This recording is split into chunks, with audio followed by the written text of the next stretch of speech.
इंसदाद गांव कशी bill anti cow slaughter bill बहरहाल काउंसिल में नहीं आ पाया है, पेश नहीं हुआ है, टेबल नहीं हो पाया है।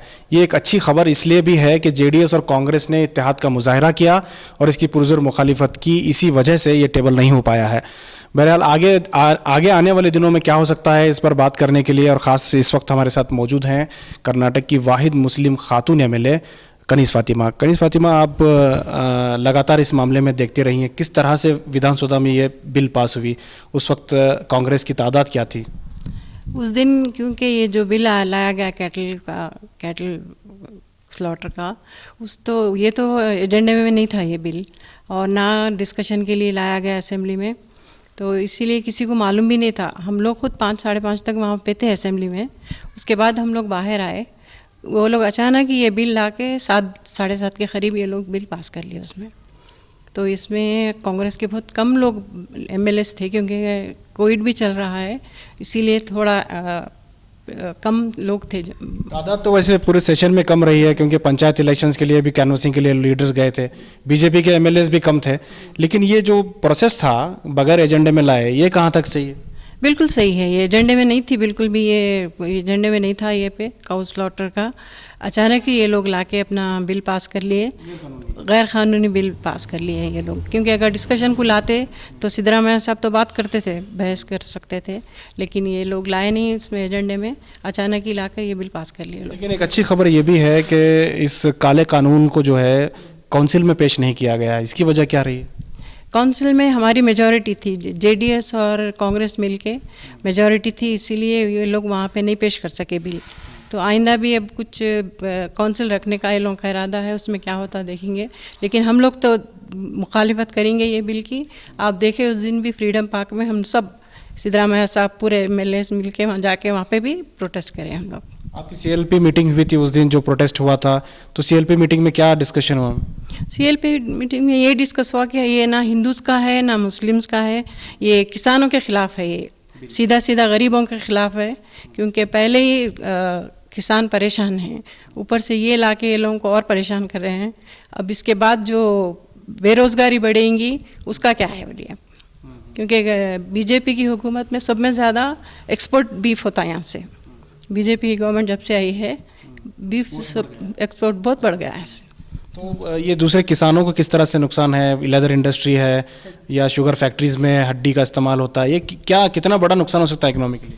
ये काफ़ी बड़ा नुकसान है किसानों के लिए भी। जब बैल हो या गाय हो बेकार हो जाती है वो लोगों के लिए, तो वो लोग क्या करेंगे, रख के पालना तो मुश्किल है वो लोगों के लिए। तो इसीलिए वो लोगों के लिए बहुत बड़ा नुकसान है। और जो बेरोज़गार हो जाएंगे लोग, तो उसमें बहुत बड़ा गरीबों का नुकसान है। जहाँ तक गाय का मामला है उसका एहतराम ज़रूरी है, वैसे भी वो पाबंदी पहले से ही है, गाय तो कहीं नहीं कटती है।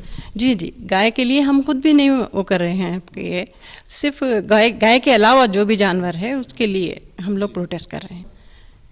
बीफ जो बैन कर रहे हैं ये लोग, इसमें ना हिंदू मुसलमान का मसला है, बल्कि ये तो सारी कौम का मसला है। सारे जो कारोबार चलते हैं इस पर, लेदर का कारोबार है, जो हमारे का गुलबर्गा में का 10,000 कुरैशी लोग हैं ये जो कारोबार करते हैं।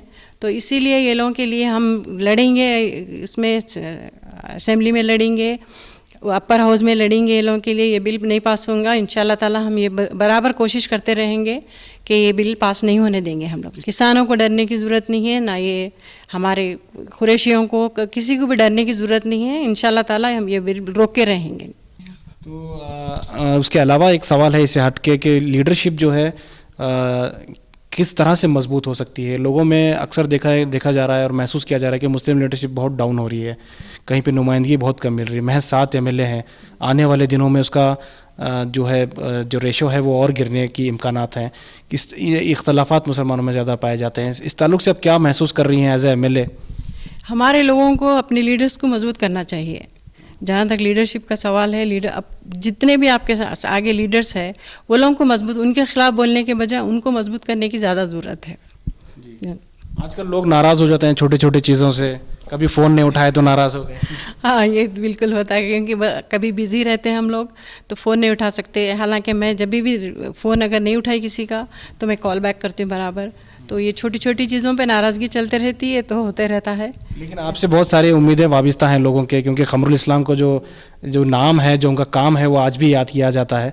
तो सिर्फ गुलबर्गा ही नहीं बल्कि पूरे कर्नाटक में जो है आपको बड़ी उम्मीद की नज़र से देखा जाता है कि आने वाले दिनों में हमें कुछ ऐसे काम भी देखने को मिलेंगे जिससे कम्युनिटी को फ़ायदा हो। इंशाल्लाह मैं तो हर तरह से कोशिश करती हूँ, पूरी कोशिश है मेरी कि ज़्यादा से ज़्यादा हमारी कौम को, हमारे लोगों को फ़ायदा हो। मैं तो हर वक्त कोशिश करती रहती हूँ कि हमारे लोगों को ज़्यादा से ज़्यादा फ़ायदा हो। बहुत बहुत शुक्रिया। ये थी कनीज़ फ़ातिमा, जो कर्नाटक की वाहिद एमएलए हैं, मुस्लिम खातून हैं, जो गुलबर्गा से कामयाब हुई हैं और लगातार जो है इससे पहले इनके शोहर क़मरुल इस्लाम साहब गुलबर्गा से कामयाब होते रहे हैं। बहरहाल गुलबर्गा जो है एक काफ़ी बड़ी जगह है, जो कर्नाटक में काफ़ी मशहूर जगह है। ये भी देखा जाता है कि गुलबर्गा में जो बीफ का जो कारोबार है वो काफ़ी बड़ी तादाद में फैला हुआ है। सिर्फ गुलबर्गा ही नहीं बल्कि पूरे मुल्क में है बीफ के कारोबार में, चाहे वो चमड़े के कारोबार हों, चाहे वो दीगर उसके अक़साम हैं, उससे जुड़े हुए लोग हैं। किसान जो हैं काफ़ी बड़ी तादाद से इसका जो है सीधा रास्त जो है उनसे ये मामला जो है मिलता है। अगर ये बिल पास होती है तो कहीं ना कहीं किसानों को, दलितों को और ये इंडस्ट्रियलिस्ट को, तमाम लोगों को इसका नुकसान हो सकता है। कनीज़ फ़ातिमा ने कहा है कि कांग्रेस और जेडीएस मिलकर जो है इस बिल को रोकने की कोशिश कर रही है। बहरहाल इनका इत्तेहाद ही है कि वो काउंसिल में बिल पेश नहीं हो पाई है। और देखना ये होगा कि 15 तारीख को होने वाले सेशन में जिस तरह से येदियुरप्पा ने नए सेशन का जो है एक ऐलान किया है 15 तारीख को, उसमें क्या होता है ये देखने वाली बात होगी।